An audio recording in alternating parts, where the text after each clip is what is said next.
I woke to a stillness so complete it set my teeth on edge, as though the world had swallowed every sound and exhaled only emptiness in its place. For a moment I lay there, chest rising and falling against crisp sheets that smelled faintly of cedar and peppermint, reminders of the holiday I was supposed to share with her family. But the bed beside me was cold, my side untouched, devoid of the familiar weight I'd come to take for granted. No soft rustle of blankets, no gentle murmur of breath, just the hollow echo of memory in a room that felt suddenly too large. I sat up, the quilt slipping off my knees, and listened. The only response was silence, pregnant and unyielding. My feet found slippers on the floor, and I padded quietly to the bedroom door.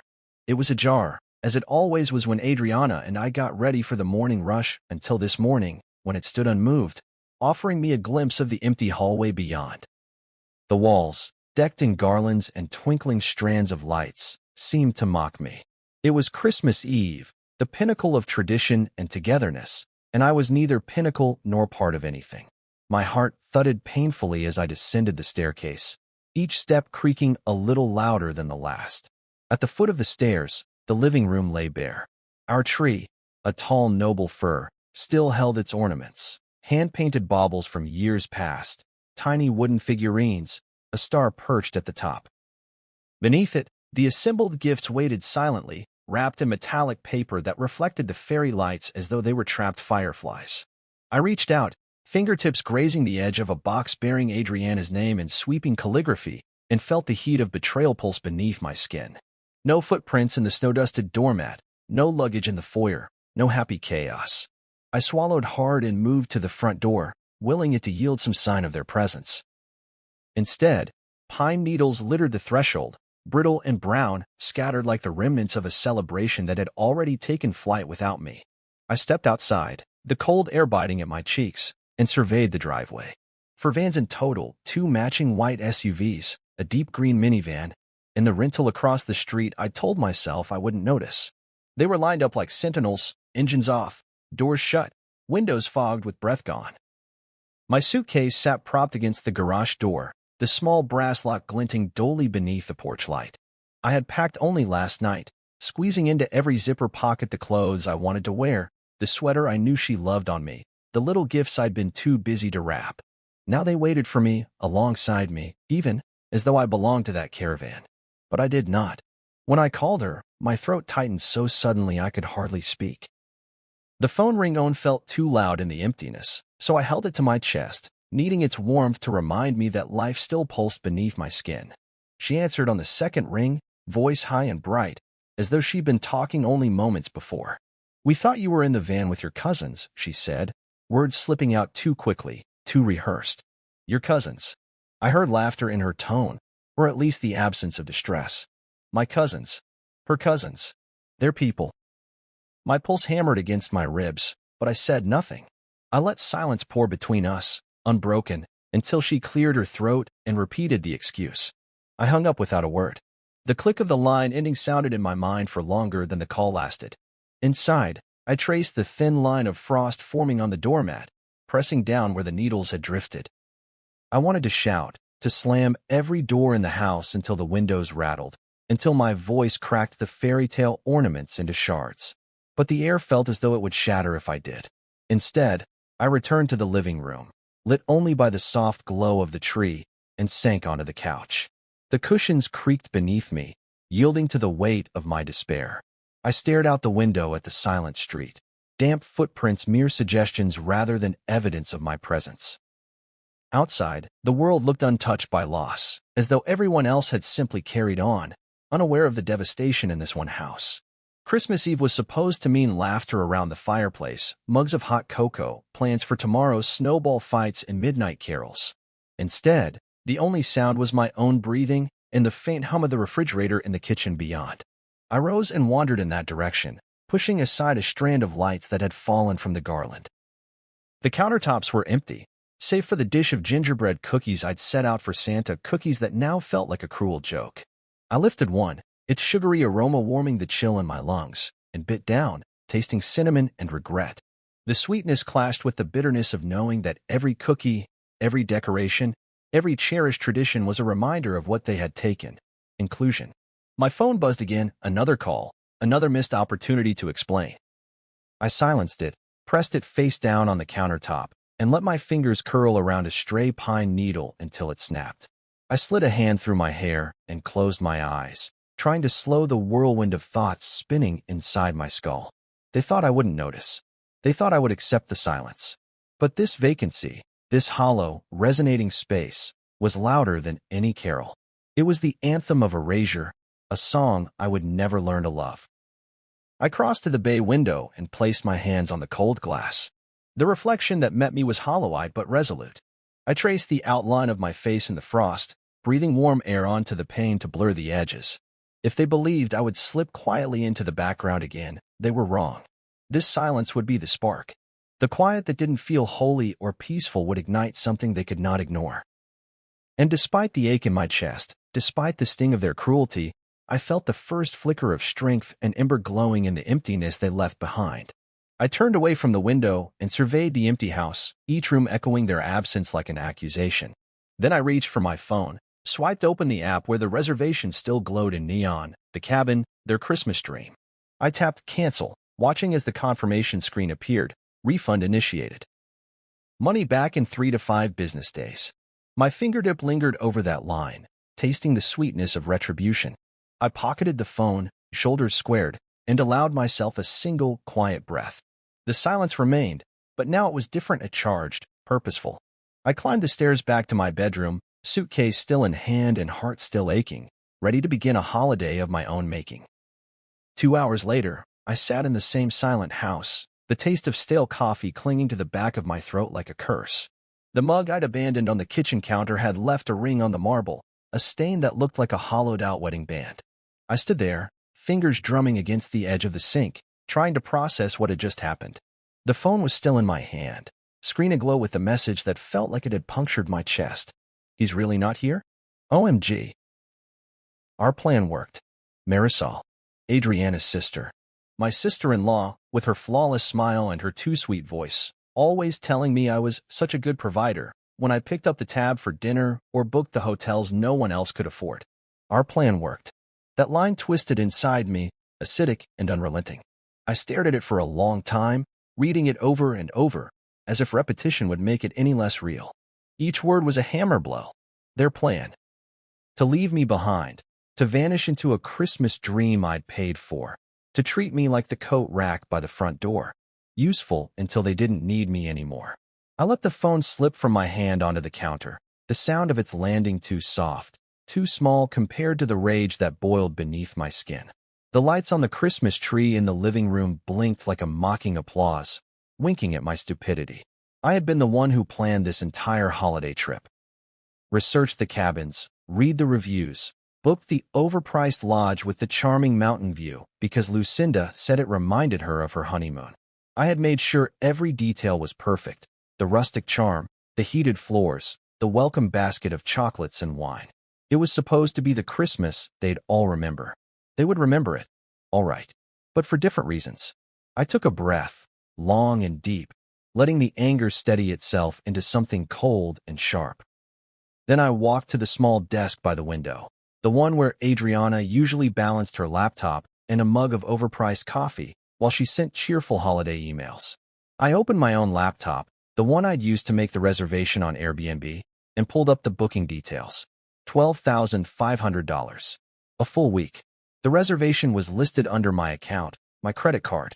I stared at the Manage Booking button, my finger hovering over it like it was a trigger. They thought I was a background character, a wallet with a name attached. But they'd made one mistake, leaving the booking under my name. My account. My money. I pressed cancel without hesitation, and the confirmation popped up instantly. Your refund has been initiated. Funds will return to your card within 3 to 5 business days.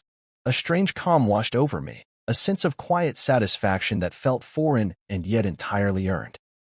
I leaned back in the chair and exhaled, letting the bitterness drain from my chest, replaced by a slow-building resolve. They had stolen my Christmas, but they wouldn't keep my money. My phone buzzed on the counter again, screen lighting up with Adriana's name. I let it ring, imagining her frantic voice on the other end, explaining to her mother, her cousins, her sisters that the cabin dream Christmas was gone. I pictured their faces, the confusion, the panic as they realized their entire plan, my plan, was unraveling. A second buzz, then a third. I ignored them all. Instead, I opened a note-taking app on my laptop and started typing. I wrote everything, every detail, every lie. Every time Lucinda had told me she'd pay me back after the holidays, every gift I'd bought for nieces and nephews who barely knew my name, every time I bailed Marisol out of credit card debt. I wrote about the dinners where I'd covered the check because no one else reached for their wallets, about the car repairs, about the groceries. Every moment I'd been the silent one, the one they leaned on, the one they erased. The list grew longer with every keystroke, each memory rising like smoke in a house on fire. I remembered how Adriana had told me, "You're the stable one. That's why we lean on you." And how I'd believed it, like a fool, thinking stability meant family, thinking it meant love. But all it had really meant was that I was too predictable to bite back.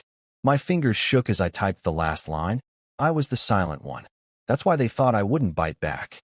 I saved the file under a single word. Erased. The house felt different then. Less empty. More alive with the possibility that maybe, just maybe, this was the beginning of something new.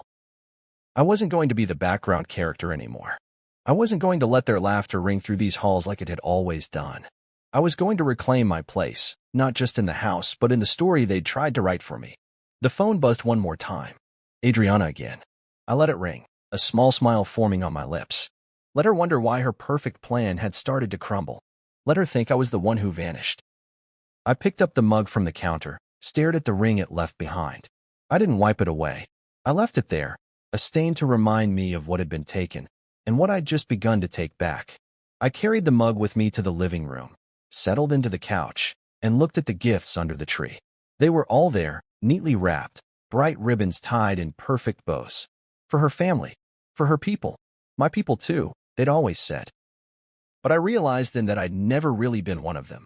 I'd been the sponsor, the safety net, the man who made everything possible. I reached for one of the gifts, a small box with Marisol's name on it. I untied the ribbon, careful and slow, and opened it. A delicate bracelet, silver, inlaid with tiny gemstones. I'd spend hours picking it out, imagining her smile. I set it on the coffee table, the tissue paper crumpling in my hand like the plans they'd made behind my back. I leaned back and closed my eyes, letting the quiet settle in around me, no longer oppressive but necessary.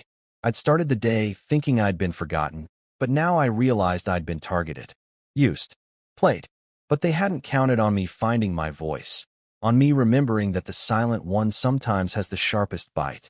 The refund would be back in my account in 3 to 5 business days, maybe sooner, and that was just step one. The first domino in a line of consequences they'd never seen coming. I smiled into the darkness, letting the glow of the Christmas lights dance on the edges of my vision. "Merry Christmas," I whispered, to no one and to everyone. No emojis, no punctuation, no anger, just memory. And then I opened my laptop and started planning. The war they'd started would be fought in silence, but it would be my silence, not theirs. By morning, it had begun. The first call came in at 7:14 a.m. Adriana's name lit up my screen like a neon sign screaming at me to pick up. I watched the phone ring and fade to voicemail, then ring again and again. I didn't answer. I watched her name stack on top of itself, as if the weight of her guilt might crush me into submission. She'd been the first domino in the line that was toppling now, but she wasn't alone. The rest of her family, Lucinda, Tomas, Renata, Felix. Even Marisol's boyfriend, Julian, the one I'd only met twice, all joined the digital parade of desperation. By the time I'd finished making coffee, the screen flashed a staggering 101 missed calls. I let them accumulate like proof of their panic, proof that their plan had worked, and now, so had mine. A quiet sense of satisfaction settled in my chest, pushing aside the old ache that had lived there too long. I didn't owe them an answer. I owed myself peace. I placed the mug on the counter and watched the steam curl upward like a slow exhale, releasing the tension that had been coiled in my spine for too many Christmases. I turned off notifications. No more frantic vibrations. No more emergency messages flashing in white text. That word, emergency. It sounded ridiculous now, laughable even. As if I were the threat. As if the real problem was that I'd finally learned to say no. My entire adult life had been a series of yes, each one a brick in the fortress they'd built around my sense of self-worth. Every dinner, every trip, every family emergency, always solved by my wallet, my time, my patience. I sipped the coffee, letting the bitterness remind me of every moment I'd been asked to pay for their mistakes. Marisol's sudden business emergency that needed a few thousand to cover unexpected expenses. Lucinda's loan for the car repair that never made its way back to me. Adriana's easy smile when she said, "You know how grateful they are, right?" Grateful. The word felt like a poison now. I'd mistaken gratefulness for quiet manipulation, disguised as holiday cheer and family loyalty. Outside the window, the world looked the same as any other Christmas morning. Frost dusted the ground, clinging to the grass like delicate lace. I could see my breath on the glass. I pressed my fingertips to the cool pane, feeling the sting of winter on my skin, and let the silence wrap around me like a shield. I hadn't realized how heavy their noise had been until it was gone. I glanced at the phone, still silent, and felt something loosen inside me. I didn't have to answer. I didn't have to fix everything. I didn't have to smooth over their messes with polite apologies and easy forgiveness. I was done playing the silent one who absorbed every blow and smiled through the pain. I was done being the one they could lean on until they didn't need me.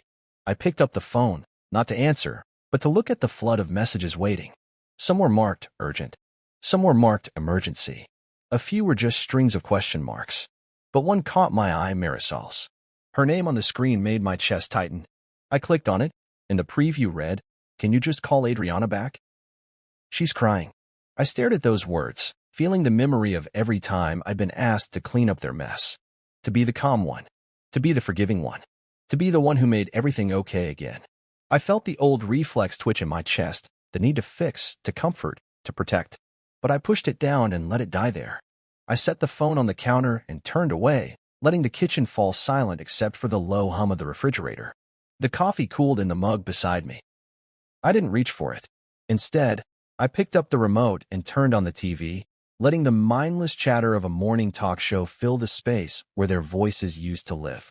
I didn't care about the news or the weather or the cheerful hosts. I just wanted to drown out the memory of their laughter. I leaned back against the counter and closed my eyes, letting the warmth of the room settle over me like a quiet promise. I wasn't the man they'd left behind. I was the man who chose to stay behind, and I would decide when, if ever, I let them back in. The phone buzzed again, vibrating against the countertop like a dying insect. I let it ring.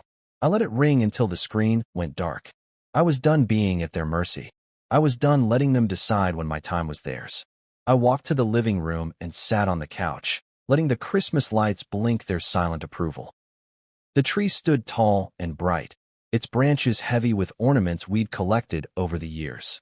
Each one had a story, a trip, a milestone, a promise made and maybe broken.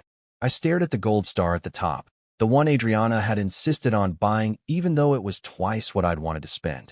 I'd said yes because I thought that's what love was, saying yes even when it hurt. But now I realized love wasn't about saying yes. It was about respect. And they'd spent too long asking me to sacrifice mine.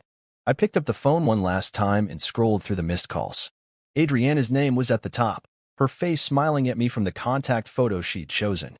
I let my thumb hover over it, felt the temptation to call her back, to explain, to negotiate, to forgive. But I didn't. Instead, I pressed the power button and held it down until the screen went black. No more calls. No more demands. No more emergencies. I leaned back against the cushions and let the quiet settle around me. The sun peeked through the blinds, casting stripes of light across the carpet. I let myself breathe, really breathe, for the first time in what felt like years. I wasn't running from them. I wasn't hiding. I was standing still, letting them chase me for once. And maybe, just maybe, that was the greatest gift I could give myself this Christmas. 101 missed calls. 101 chances to choose myself over them. I'd answered every one of their calls for years. Today, I chose not to. The coffee had gone cold by then, but I didn't care. I'd learned to find comfort in the silence, in the quiet strength that came from finally putting myself first. And as I watched the Christmas lights twinkle in the reflection of the darkened TV screen, I knew the hardest part was over. I had found my voice in the spaces between their calls. And this time, I wouldn't let it be silenced. This wasn't sudden. It had been building for years, The small fractures that started as hairline cracks until one morning they split open like the spine of an old book. I'd felt it in every thank you that dripped from Lucinda's lips with practiced sweetness, in every "you're so generous" from Marisol, in every "we couldn't have done it without you" that Adriana delivered with her wide, pleading eyes. I'd become their safety net, the reliable one, the silent one. So silent, in fact, that even I started to believe my voice didn't matter. It started, I think, the first Christmas after Adriana and I married. Her family rented a cabin, a small one then, and everyone chipped in a little. Or so they said. I didn't think about it much at the time. I was the new husband, the eager one. But Lucinda came to me, cheeks pink from the cold, eyes bright, and said, "Would you mind covering the deposit? Just until after the holidays, when things settled down." I'd smiled. Because that's what I'd always done, and said, of course. I never saw the money again. The next year, the cabin was bigger, the expectations higher. Lucinda had tears in her eyes as she told me about how the kids deserved a real Christmas, with snow and all the trimmings, and how Tomas had lost his job, and how Renata was between paychecks. I'd nodded, my heart a sponge for their stories, absorbing every drop of guilt and responsibility until I couldn't tell whose was whose. I'd paid again. No one offered to split it. No one asked me how I was. And so it went, each Christmas larger, each holiday brighter, each request more brazen than the last. I became the one they all leaned on, the reliable uncle, the steady cousin, the dependable son-in-law. I bought gifts for every niece and nephew, gifts with price tags that made Adriana's eyes widen, but her lips always curved in a grateful smile.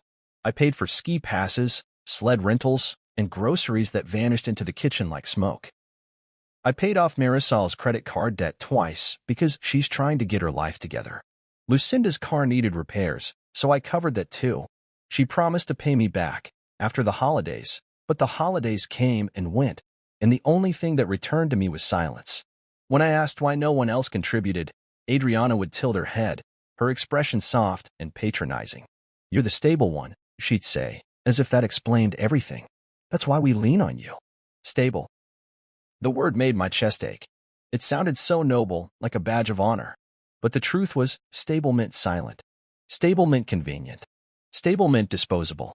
I had started noticing the little ways they erased me, too. The family photos, the group chats, the plans made over dinners I'd paid for but wasn't invited to attend. They'd circle around me, all of them, laughing and chattering and making plans for the family. I'd be in the kitchen, refilling drinks or cleaning up plates, the background hum in their carefully curated holiday. I'd tell myself I was part of it because I was there. But I wasn't. I was the one who made it possible, the quiet architect of their perfect Christmas. I remembered the night Lucinda's car died in the driveway. I'd been at work, late as always, and she called Adriana crying about how she couldn't afford a tow, how she couldn't bear to spend Christmas without a reliable car to get the kids to the cabin. Adriana called me, her voice trembling, and I said yes without even thinking. I transferred the money before I'd even hung up the phone. When I got home, Lucinda and Adriana were in the kitchen, laughter bubbling between them like champagne. They didn't see me. I stood in the doorway, invisible in my own house, while they planned their perfect holiday. That was the night I realized something deep in my bones. I wasn't family. I was the bank. So when the text from Marisol arrived on Christmas Eve, "He's really not here?" OMG, our plan worked. It didn't shock me the way it should have. It hurt, of course, the way a fresh cut stings when the air hits it. But it didn't surprise me. I'd known, deep down, that I wasn't invited for more than my money. And they'd finally admitted it. As I stood in the quiet kitchen that morning, the memory of all those quiet sacrifices pressed down on me like a weight. I thought of the sweater Lucinda had admired last year but couldn't justify buying, so I'd ordered it and had it delivered to her door. I thought of the time Tomas needed a loan for a down payment on his apartment, promising he'd pay it back before the new year. I thought of every gift, every ride, every meal, every silent nod of approval I'd given while they built their lives on the foundation of my generosity. And for the first time, I felt something I hadn't allowed myself to feel, anger. Not the kind that burns bright and fast, but the slow, deliberate kind that builds over time and settles into your bones like a promise. I wasn't going to let them do this to me again. I wasn't going to let them take one more Christmas, one more silent sacrifice, without a reckoning. I opened my laptop and pulled up the spreadsheet I'd been keeping, my quiet rebellion against the silence. Every transaction, every booking, every gift. I'd started it as a way to keep track of expenses, but now it looked like a roadmap of betrayal. I read through it, each line a reminder of the pieces of myself I'd given away. The numbers told the story they'd never admit. Thousands of dollars in cabin rentals, hundreds in groceries. Even the small charges added up: gifts, dinners, ride shares, streaming subscriptions they'd used on my dime. Every penny I'd spent was a drop in the ocean of my silence, and it was time to drain it dry. I stared at the screen, the cursor blinking like an invitation. I renamed the file Erased. It felt fitting, because that's what I'd been to them. A ghost who paid for their comfort, a man who didn't matter until the credit card bill came due. But this time, I wasn't going to disappear. This time, I'd let them see me. Every line, every charge, every favor. I was going to show them that the silent one wasn't silent anymore. I sat in the living room with the Christmas trees twinkle, casting shifting shadows across the floor, the only witness to the decision I'd made. It was time to turn the tables, and the first step was simple. Investigate. Not the half-hearted sort of investigation I'd always done, asking polite questions, hoping for honesty, but the kind that left no doubt. I reached for my laptop, its screen casting a harsh glow in the semi-darkness. The coffee table was littered with receipts from dinners, ski passes, and Lucinda's endless emergencies, each one a thread in the tangled web they'd spun around me. I pulled up my Amazon account first. Adriana and I shared the login. It had always been easier that way, or so I'd told myself. I clicked on the order history, half expecting to see nothing more than the occasional household item or a last-minute Christmas gift. Instead, my stomach clenched as the list unfurled. Hiking boots in a size I didn't recognize, ordered just a week before they left. Thermal wear 2 sets, billed to my card, delivered to their cabin. My name was on every receipt. My heart thudded in my chest, each beat pushing more anger into my veins. Hiking boots, thermal wear, things I'd never seen, never even heard about. Things they'd purchased under the guise of family needs, but which were apparently just convenient to put on my tab. I opened the next tab, my grocery delivery app. The orders from Lucinda's account jumped out immediately, but the payment details made me freeze. My card. Every time. The fresh produce, the artisan cheese, the holiday ham that probably graced their table while I sat alone in my house. My generosity, now a punchline in their secret conversations. I scrolled through the charges, jaw tightening. Each one felt like a cut, a reminder of every time they looked me in the eye and thanked me for being so reliable, for always taking care of the family. I hadn't just funded their Christmas trips. I'd funded their everyday lives, made easier by my willingness to be their silent benefactor. Uber was next. My breath caught in my throat as I read the email confirmations, each one sent to my inbox. Julian's name, the boyfriend I'd met twice, had used my account for an airport pickup. Not once, but twice. Thanks again, man, his text had said, as if I'd offered him a ride myself. I felt the anger coalesce into something sharp and cold. I had been the fool who'd trusted them. The easy mark. But not anymore. I opened the folder on my desktop, titled Erased, and began dragging each screenshot into it. The Amazon receipts, the grocery orders, the Uber rides, each one documented with timestamps, dates, and amounts. I clicked on Adriana's ski rental package, the one I'd never heard about, $7.80 in Aspen. My card. My generosity. My name. I took a screenshot, filed it away. The tree lights flickered as if in applause, their tiny bulbs mocking the silent drama unfolding. I ran a hand through my hair, the tension in my shoulders giving way to a resolve I'd never felt before. For years I'd played the part they'd written for me, the stable one, the one who never said no, the one who made everything possible. I'd believed that was love. I believed that was family. I leaned back, the laptop screen illuminating the weary lines on my face. I remembered every time Adriana had turned to me with those big, sad eyes and whispered, "They need us." Not just me, us. But it was never really us, was it? It was me. My bank account. My time. My generosity. A text came through then, breaking the heavy quiet. It was Adriana again. "Please answer. We need to talk." I ignored it, dragging the notification off the screen like a piece of garbage. She'd said we need to talk. But it had never been we when they made the plans, when they divided the benefits, when they slipped out the door without me. I stared at the tree, its ornaments reflecting tiny shards of light like broken promises. I'd decorated it alone, same as I'd bought every present they'd left behind. I thought of the suitcase still by the front door, its zipper unbroken, waiting for a trip that would never happen. That suitcase felt like me, packed full of good intentions, zipped up, set aside. I opened a new email draft, addressed to myself. Subject, evidence. I attached every screenshot, every receipt, every piece of proof. I wanted a record that couldn't be erased, something to remind me that I hadn't imagined it, that I'd been used, that my silence had been a gift they'd mistaken for weakness. As the file uploaded, I let out a slow breath. I wasn't planning on sending it to them. Not yet. But I needed to know I had the power to show them, to confront them. For now, it was enough to have it, my silent arsenal. I sat back in my chair and stared at the Christmas lights, the blinking rhythm a strange comfort in the darkness. The anger didn't burn anymore. It settled into a cold, steady pulse in my chest. I'd been the generous one, the quiet one, the background man in their holiday movie. But I was done playing that role. I thought of Marisol's text, "Our plan worked." I wondered if she'd laughed when she sent it. I wondered if they'd all laughed when they left me behind. The image of their laughter sparked a different kind of flame in me, one that refused to be snuffed out. I'd always believed silence was strength.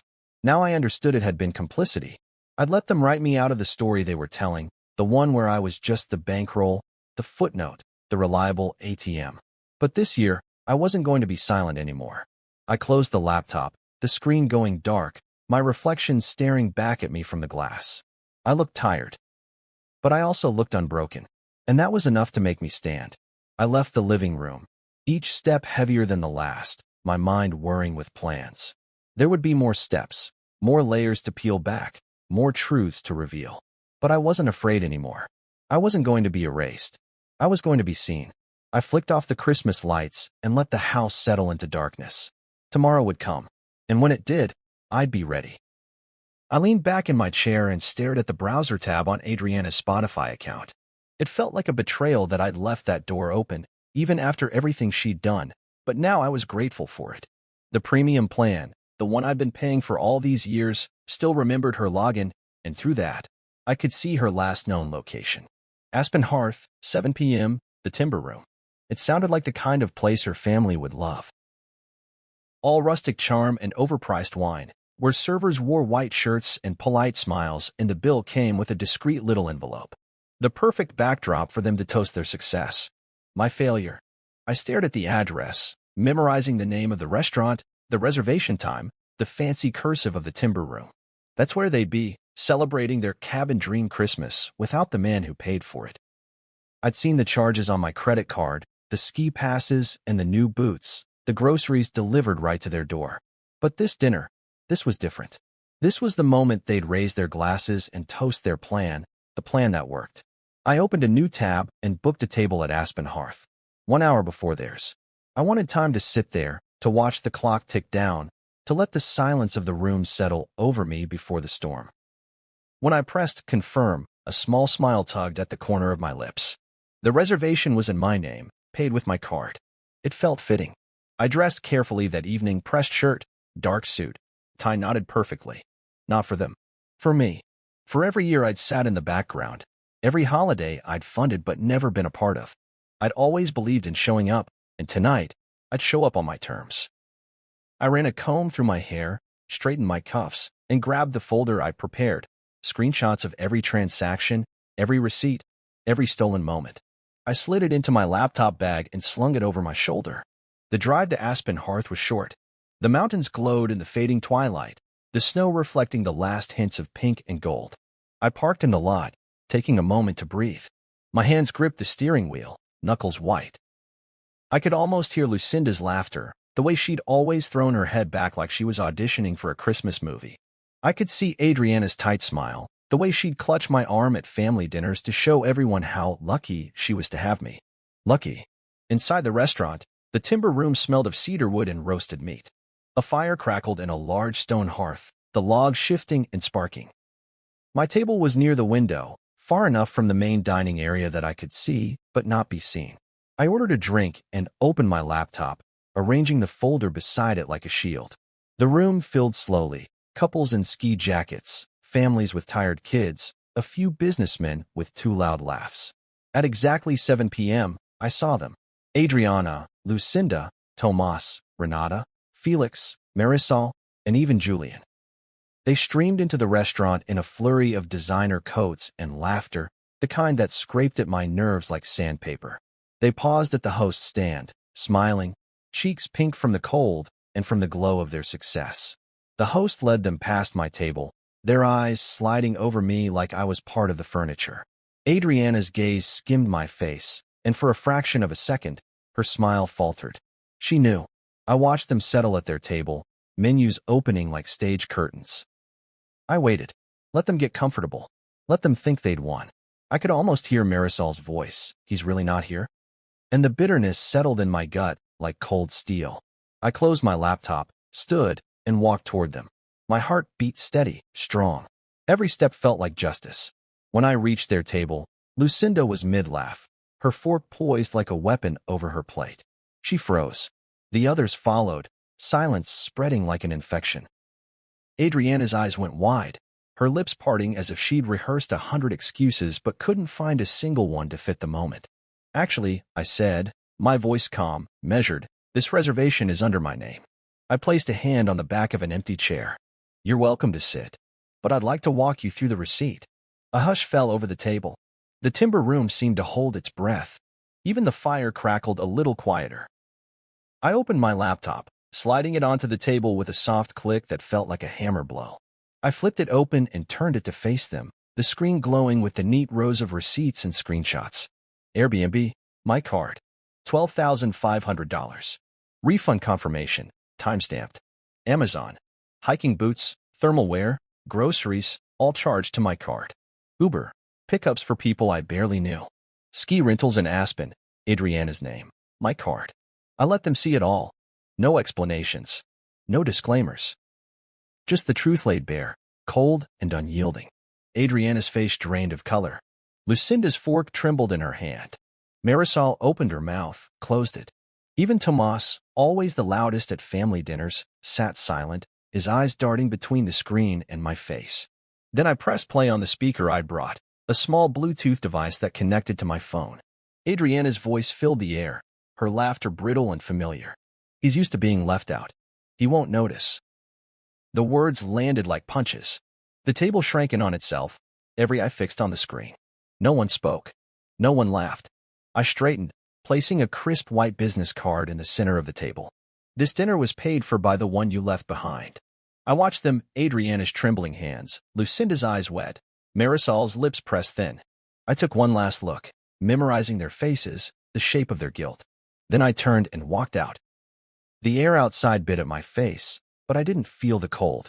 I felt lighter than I had in years. I could still hear Adriana's voice in my head, that brittle laugh, the echo of every time she'd leaned on me. But tonight, I'd stood my ground. Tonight, I'd made sure they saw me, really saw me. And as I walked to my car, I felt something else, a kind of peace that had nothing to do with forgiveness. The timber room's glow faded behind me, a warm lie I'd left behind. For the first time in years, I felt free. I drove away from Aspen Hearth, the timber room's warm glow receding in my rearview mirror like a fire I'd finally put out. The road twisted through snow-dusted pines, the headlights carving tunnels of white through the darkness.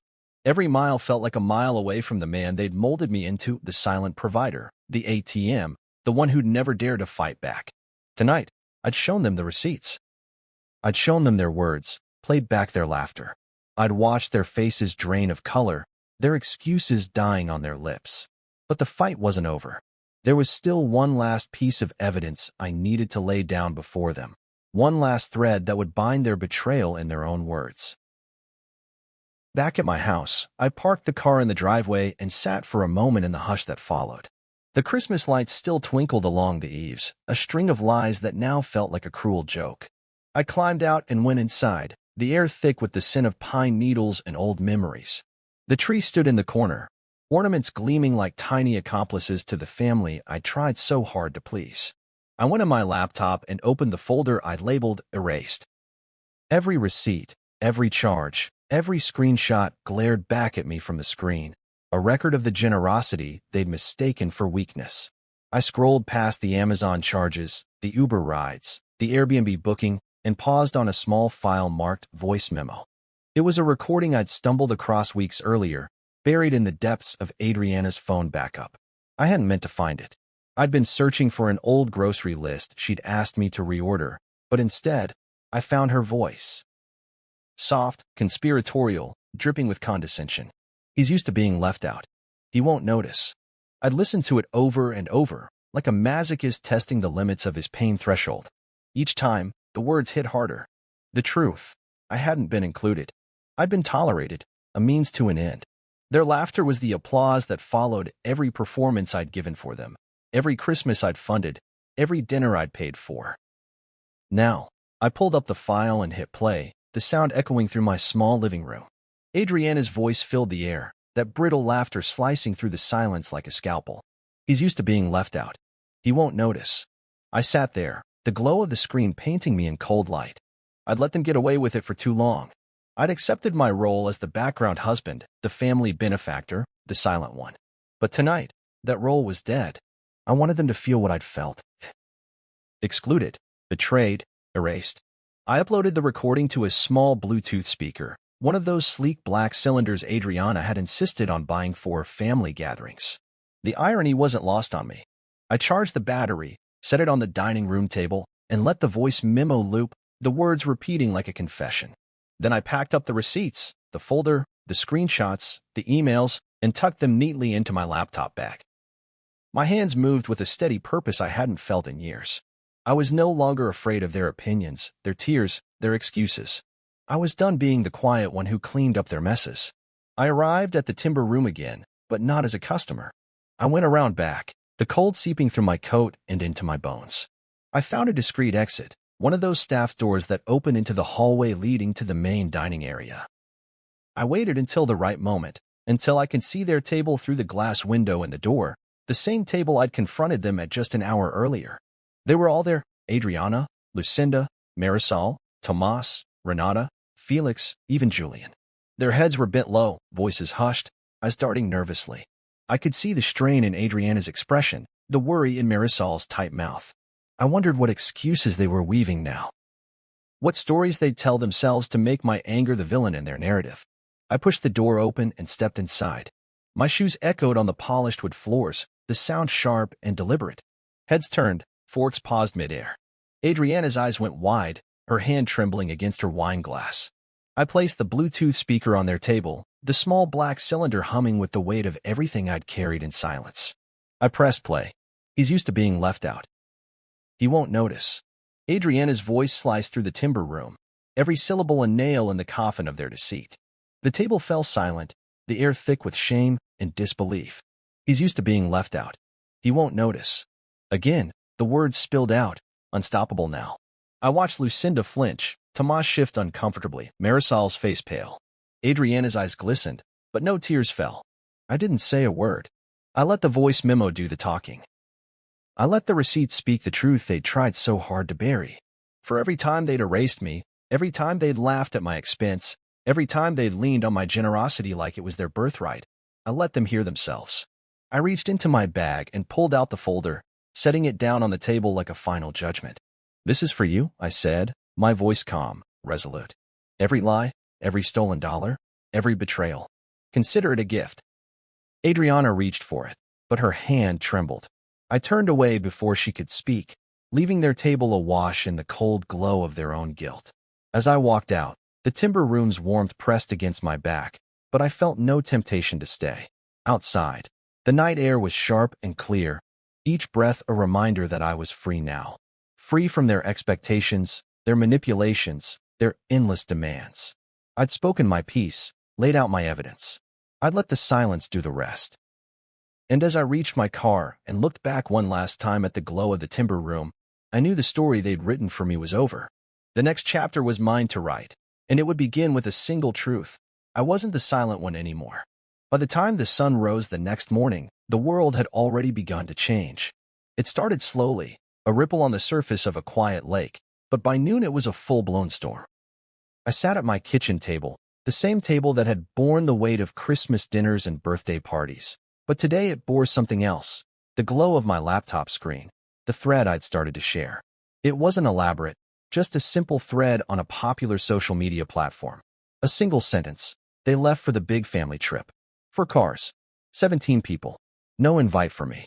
Then I'd attach screenshots, Airbnb, Amazon, Uber, groceries, the voice memo from Adriana. Each image a single pixel in the portrait of betrayal they'd painted over the years. The thread took off faster than I'd expected. 100 likes in the first hour. Then 1,000. Then 10,000. Comments flooded in, some offering solidarity, others sharing their own stories of being the background one, the silent one, the generous one. A stranger wrote, "I thought it was just me." Another, "They stole your voice, but you took it back." I sat there reading every comment, each one like a hand on my shoulder. I hadn't asked for a movement, but it was forming anyway. People were sharing, reposting, telling their friends. I hadn't wanted fame, just the truth to be seen.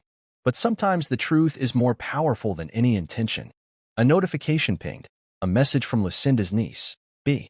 We'd only met once, at a holiday dinner where I'd brought a pie that no one touched. She'd sat next to me and told me about her art classes, her dreams of studying abroad. Now her message blinked on my screen. "I didn't know you weren't coming. I thought you just skipped out." Her words stung because I realized how easily they'd all believed I'd abandoned them. But I hadn't abandoned anyone. I'd been erased. Julian messaged too. "I thought you hated Christmas trips." That's what Adriana told me. The anger rose in my chest like a tide. They'd rewritten my story before I even had a chance to live it. But the biggest shock came in the form of an email from a law firm. The subject line was cold and clinical, regarding extended insurance benefits application. I opened it with trembling hands. Adriana had used my personal details, my social security number, my medical records, to apply for extended insurance benefits through her employer. Fraud. The word sliced through me like a blade. She'd taken not just my generosity, but my identity. I read the email 3 times, the lawyer's words blurring in my mind.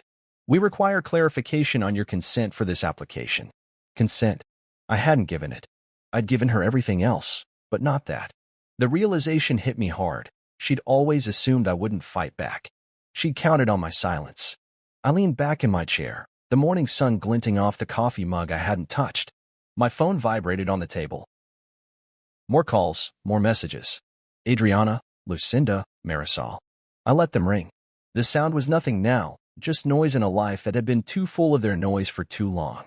I opened the thread again and typed a new message.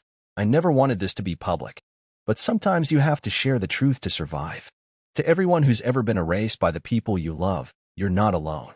And you're not the problem. The likes doubled, the shares tripled.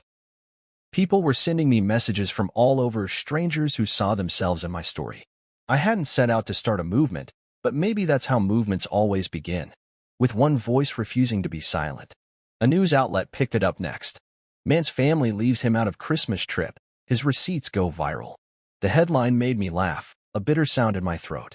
They boiled my life down to a headline, but at least now the story was mine.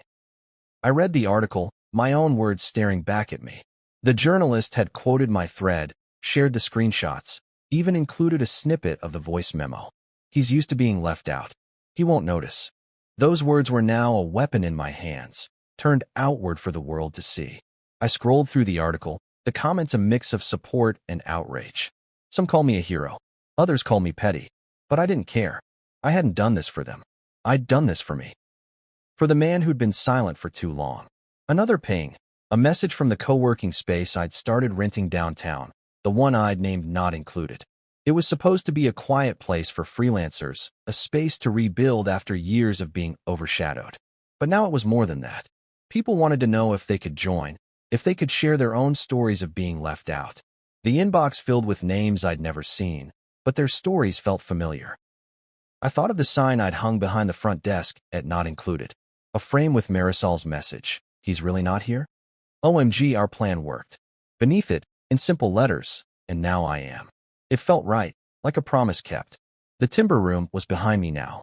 So was the man I'd been in that restaurant, laptop open, voice trembling with the weight of everything he'd kept hidden. That man was still here, but he was changing. The silence had been their weapon. Now it was mine. I closed the laptop and stood, stretching my arms to the ceiling. The house felt different, lighter somehow. like it had shed a skin I didn't know it wore. I walked to the window, the winter sun painting gold on the snow. My reflection stared back at me, and for the first time in years, I saw someone I recognized. Someone who wasn't afraid to fight back. The phone rang again. Adriana's name lit up the screen, the same name that had once meant everything. I let it ring. Her voice could wait.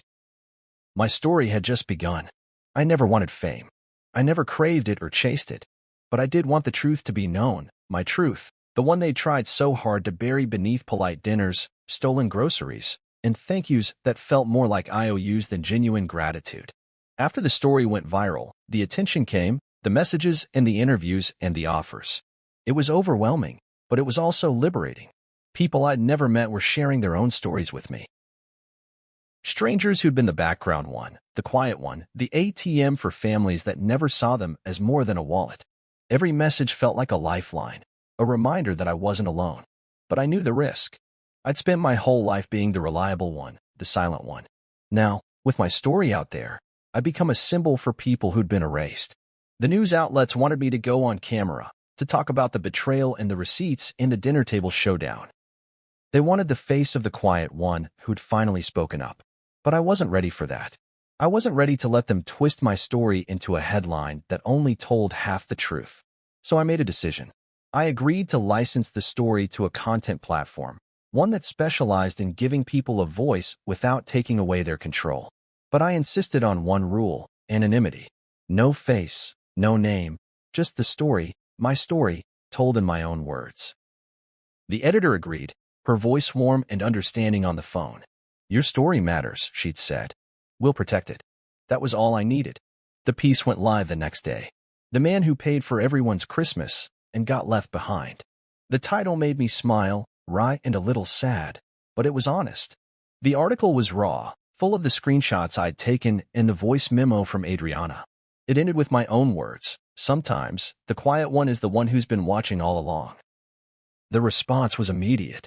Messages flooded in from people around the world, each one a thread in the tapestry of betrayal and resilience. Some thanked me for giving them courage to stand up for themselves. Others shared their own heartbreaks, the times they'd paid for everything and been left with nothing. A few even told me they were changing their own lives, walking away from people who'd taken too much for too long. I read every message, even the ones that made my chest ache. I realized that my story had become something bigger than me. It had become a mirror for every person who'd felt like the invisible one at the table. I hadn't wanted to be a movement, but sometimes movements start with a single voice refusing to stay silent. That's why I started Not Included. It was just an idea at first, scribbled in the margins of a coffee-stained notebook, but it grew into something real, a co-working space downtown, built for people like me. People who'd been erased, overlooked, undervalued. A place where the quiet ones could find their voices, where no one was left behind. I leased a small, sunlit space on the second floor of an old brick building, with tall windows that let the light pour in. I filled it with mismatched chairs and sturdy desks, secondhand but solid, and I painted the walls with soft, warm colors. I wanted it to feel like a refuge, a place where people could breathe. On the wall behind the front desk, I hung the frame I'd carried with me since that night at the Timber Room. Inside it was Marisol's text: "He's really not here?" OMG, our plan worked. I wanted every person who walked through that door to see those words and know that no one would ever erase them here. Beneath the frame, I added a small plaque, "And now I am." The first day, I opened the doors and waited. I didn't know if anyone would come, but they did. Writers, designers, freelancers, people who'd been cast aside by their families or their companies or the world. They came with their laptops and their notebooks and their dreams. Some of them shared their stories with me. Others just sat in the quiet, working. Every one of them mattered. One afternoon, a young woman named Jess came in.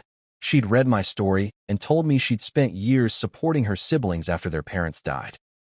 They'd moved on, built families, but she was still paying off their debts.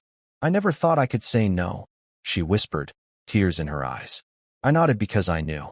I offered her a seat and a coffee and a place to belong. Every day, more people came. Not Included wasn't just a co-working space. It was a community, a safe haven, a quiet revolution against the kind of erasure I'd lived through. I thought about Lucinda and Adriana and all the others who'd expected me to stay silent. I wondered if they'd seen the article, if they'd read the messages, if they'd realized that the man they'd left behind had found a way to stand tall. I didn't need their apologies anymore. I didn't need their validation. I had my own story now, and I wasn't afraid to tell it. I wasn't the background one. I wasn't the ATM. I wasn't the silent one. I was the man who turned their plan into my power. The man who built something out of the ashes of their betrayal. The man who refused to be erased. As I sat in the sunlit room, surrounded by the quiet hum of keyboards and the low murmur of voices, I felt a peace I hadn't known in years. The past still hurt, but it didn't define me anymore. A soft breeze drifted through the open window, stirring the edges of Marisol's message in its frame. I reached up and touched the glass, my reflection staring back at me, tired but stronger. I whispered, "And now I am." And in that moment, I knew I wasn't alone. I sent one card that year. Just one. No ribbons, no festive stickers, no warm holiday message. A simple white envelope, addressed to Lucinda and Adriana. Inside, I placed a photo of myself standing in front of the not included sign. No caption, no explanation. Just the truth. I had built something from the wreckage they'd left me. I'd turned their betrayal into a home for people who'd been cast aside. Tucked inside was a single sticky note, small but mighty. Written in my clean, deliberate handwriting were the words that had taken me years to learn how to say. Next time, pay for your own vacation. I sealed the envelope and dropped it in the mailbox, letting the cold wind catch my coat. I stood there for a moment, watching the postman's van disappear down the street, feeling a quiet satisfaction I hadn't known in years. They'd tried to call me dramatic. They'd tried to paint me as the problem. But every screenshot, every receipt, every voice memo told a different story. My story. And they couldn't rewrite it this time. A few days later, their lawyer sent me a cease and desist letter. I'd expected that. I sat at my kitchen table, reading the carefully worded threat, an attempt to scare me back into silence. I smiled as I read it, knowing they still thought I was the man who'd just swallow every slight. I drafted a response that was as calm and precise as a scalpel. Discovery includes voice memos, screenshots, and financial records. Proceed if you'd like. I pressed send, then blocked every one of their numbers. The silence that followed wasn't empty, it was powerful. It wasn't the kind of silence that left me invisible. It was the kind that left them unable to reach me, unable to shape my story any longer. That Christmas, the house felt different. The tree still stood in the corner, but its lights glowed just for me now. The gifts beneath it were for people who'd earned my love, not those who demanded it. And as I sat by the window with a cup of coffee, watching the world go by, I realized that I wasn't the background one anymore. I'd been erased once, but I'd written myself back into my own story. Now they would drive past not included, see the sign, and know exactly who it belonged to. But they wouldn't be welcome. Not anymore.